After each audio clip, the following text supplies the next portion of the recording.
So here I am with the amazing Flirtations in the house. Pearly. Hi. Ernestine. Hello. Shirley. Hi. You girls, we've worked together before, and you span several decades of great music from USA to England. I know a lot of people want to ask you this question. How did you get together? Wow.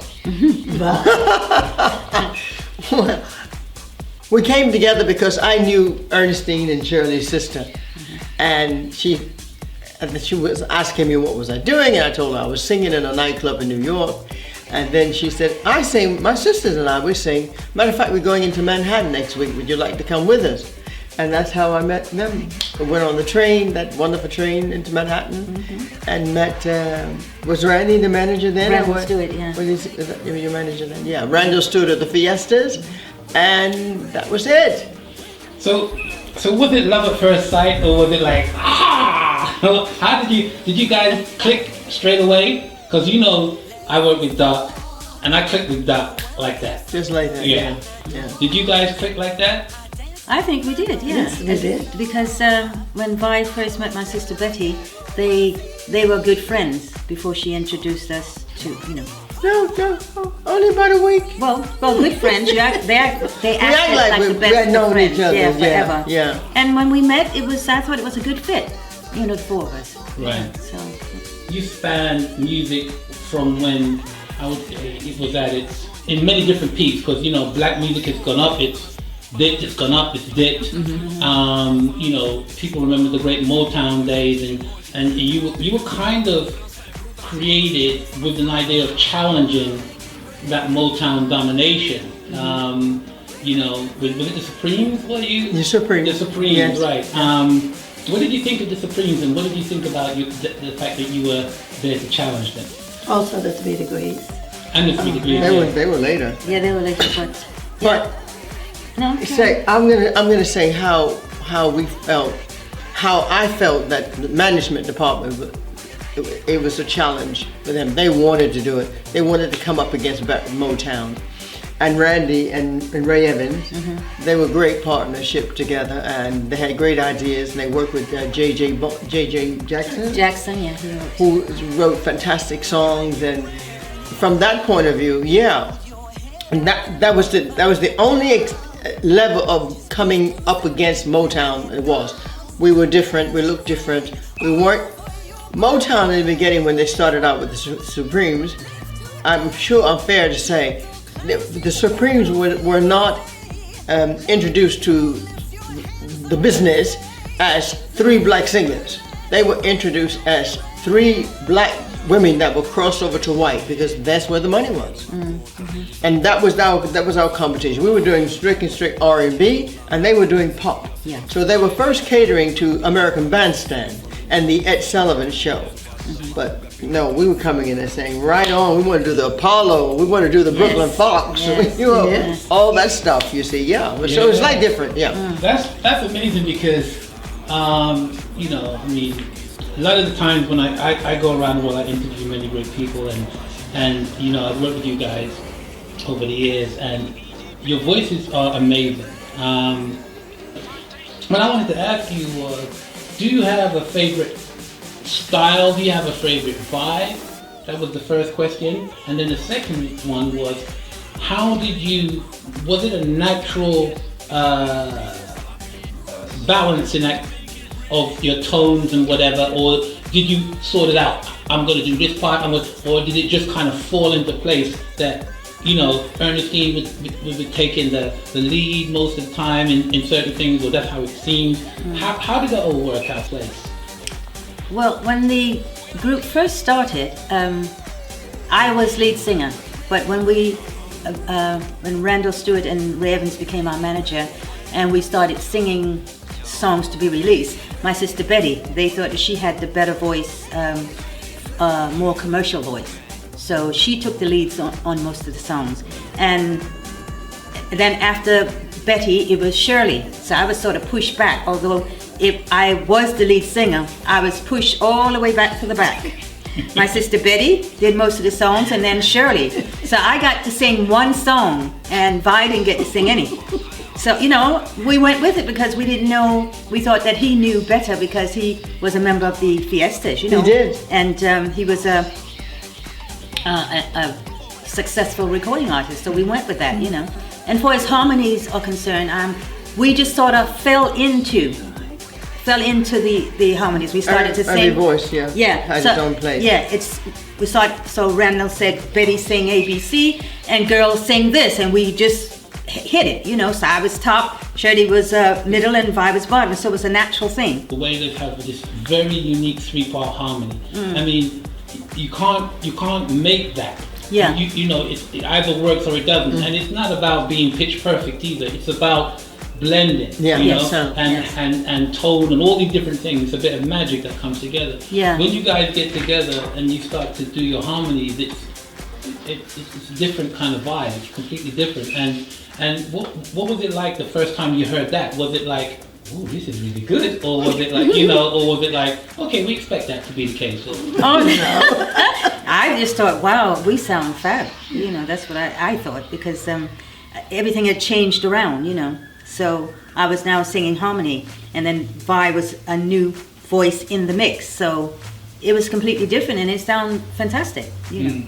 And that was the Flirtation sound until we came to London, and then because Betty was no longer with us, everything changed around. I became lead singer, and then everybody took lead really, but I did most of it. And still harmonies, we still did like the backing. I would do the lead, but we'd still do the 3 parts. So we still had that sound in the background, you know. Yeah. So you mentioned coming to London because this is mostly where you stay now, right? Yes. London is your home now, although, you know, your voices are definitely American, if I can say South American, almost gospel, R&B and soul, but you're based in London. Yes. I mean, which, let's be honest, they don't really get it, but they get it. They love it. They don't really get it, but they understand it, because your voices, which I try to explain to people, they don't always understand it. Your voices, your sound, our sound, comes from joy and pain. Yes. You know, mostly probably pain. You know what I mean? And angst, and that's what gives us that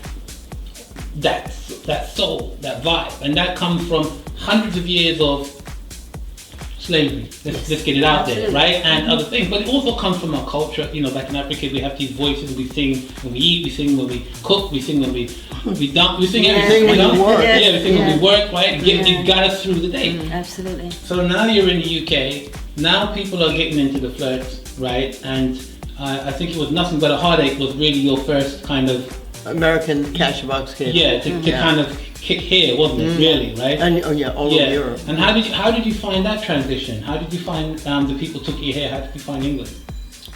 We loved it. That's why we're still here. Yeah. We absolutely loved it. You know, what I love about being in England is that when they like you, they like you. But when they don't mess around and pretend. They're just not. I'm not interested. I'm not interested. But the love of music that the Brits have, and I say Brits because there's a whole lot of you, it's just amazing. They would give up dinner to go to a good concert. You know what I'm saying? Yeah. They would stay sober at a big festival just to hear the artists that they're paid so much money to come see. But other than that, living in the UK is I say I'm going to speak for when we first arrived. It was so different that we loved it.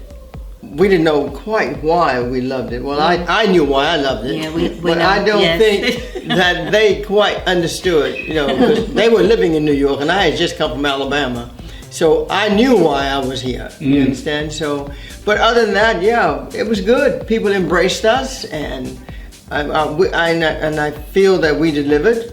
You know, we were very fortunate to find these amazing songwriters, Tony Waddington and Wayne Bickerton. And then we had this amazing arranger, Johnny Harris, who was, you know, we approached it at the top. Yeah. Yeah. And you know, not only were you appreciated then, you appreciate it now. You're still doing it. That's a blessing. We know in our game, if you can last a long time and still do what you love, is the best thing.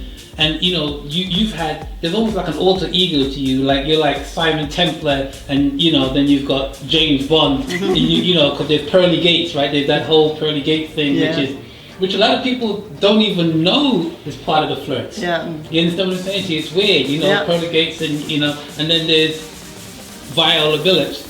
Then immediately they're associated with Flirts, which is very, you know, very it's very difficult to do that, but very clever to do that, you know, to give yourself that, you know, that alter ego, so you can almost double your exposure, you know, and help the band and help yourself and whatever, and move forward. And now, I mean, I was looking at some stuff on Wikipedia, looking at your, you know, the hits and the stuff that you've had, and the, you know, the relationship that you've had and so forth. And one of the things, we did a track review called Time, right? Which I know if we go down, it's a great Northern Soul hit, if we go down Northern Soul, we'll go Time, you know, they're like, but I'm looking on Wikipedia and it's not in there. Really? It's not in there. And I was thinking, you can't believe everything you read, because people will read Wiki and it'll say, your hits in the UK are A, B, C, D, E, but it doesn't mention Time, and that was a big hit for you. Exactly, You know? it was one of my favorite songs. And it's still, I mean, I wrote that. Absolutely. In mind, right? Yeah. So, you know, I'm gonna put my trumpet on that one, you know. And we ain't done yet. We got some stuff coming up. Absolutely. You know, we ain't done yet, but I remember when I was doing Time, me and Doc were in the studio, and he gave me this groove, and I wrote this, and I said, this is the Flirtations, bro. You know. And you came into my office. Yeah. I said, and you said, do you have a minute? Yeah. And I said, for what? You said, I want to play you something. And Peter was at the desk, and you were sitting there being the executive producer. And I came in there being the manager of many people. And I sat and I listened to this song. And the minute it started, is exactly what happened is that this present project. It went into the first 4 bars, and I went, Flirtations. Yeah. And you both went, I said, Flirtations. We got to do this. And it took us about, what, 2 weeks to get that together? We told, because T and Ferdy was in the same office with me. And I played it to Ferdy and T, and he said, we were going to rehearse it with the boys. When you go and see them, you're going to go in and do it. And that's what we did. Yeah. Yeah. And the thing is that, so when you think about it, you've gone from R&B soul, even kind of gospel, to this type of, some people even associate with, you know, Motown, because you had that Motown sound to a degree, but it wasn't Motown sound, but it wasn't Motown, but that Motown. It was in between Stax. It wasn't actually, and pop. Yeah, I wouldn't call it a Motown. Just kind of they framed it, but it was the sound of the time, right? But Motown framed it, and now you've got this kind of disco thing going on, right? Which is house, dance, EDM, which brings back that Motown, that disco, that funk sound, you know.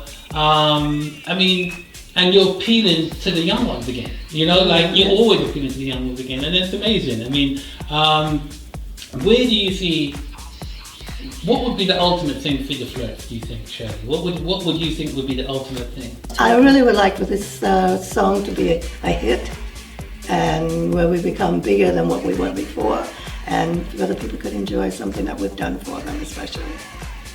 Yeah, what about you, Ernestine? I would like to see the Flirts having a bit more success. I think the first time round there was a little success, but not enough. I think it had to do with a lot of situations, management and promotion. I mean, because when Nothing But a Heartache was released and it started to get in the charts in America, we were under contract over here to work. So now we're free. We'll be able to promote everything and maybe have the success that I think that we deserve. I think we deserve a little bit more, really. What about you, Viola? I'm happy where we've been. I think you know, it doesn't say, I don't think, we don't come here with it mapped out saying it's going to happen here, here, here. You'd be surprised. You just hang in there and do what you love, enjoy what you're doing, and when it does, then that door does open, you're ready to walk through it. Yeah. And again, it's like about Time, how that came about. The same thing happened with this particular song that we just finished with you. It's amazing. And the same thing happened with the album that we just completed. We have a new album that we haven't told you And about. it's still telling us that it's time. It feels different now. I mean, you know, like you've been in our lives before, now you're back. It seems like things are turning around and people are coming back, and I think maybe now is the time for something different to happen. Yeah, I well, think the time is now. my mama always said the race is not for the swift, it's for the short. Yeah. So it's not about who dips in and dips out. Yeah. It's who stays the journey at the Yeah. end of the day. And that's what I look for. And, you know, we're going to make no bones about it. We got a track coming out called Make It Rain. Yes. And that's going to be coming out soon, but we're not going to say more than that. So just get ready for Make It Rain. And then your album is called? Have we given it a name? No, we haven't given it a name. You haven't given it a name, but when can we expect it? What did we say? What's the song? What's the song that the guys I came to you with? Back on Back on track. track. Maybe. I Maybe mean, Back on track. I think maybe back on track. Or yeah. say it now. Yeah. Back on track we're not is sure. how we got into the Well, studio. we like different ones, so. Right. As a group. Yeah. We got into the studio with Back on Track. Okay. And that was the excitement that came with the whole project. Right. That we were actually going to go in and actually do a full album, which is, yeah, it was good. Yeah, It was no, good. so we'll see. Except for Things- Ian Levine. If we had to compile all of Ian Levine things together, it would have been an album. Including Yeah, but- your stuff. But Yeah. this is a complete album written Yeah. especially for the Flirts. And we've written loads of the songs ourselves, so that's, you That's know, great. Yeah. That's great. Well, thank you, Vi, Pleasure. Ernestine, My pleasure. Shirley. Thank The Flirtations in the house, y'all, and get ready for Make It Rain and possibly Back on Track coming out in the next, several months from the Flirtations and others, okay? Thank you guys for Thank you. taking the time. Thank you. Bye. Thank you. Make it rain.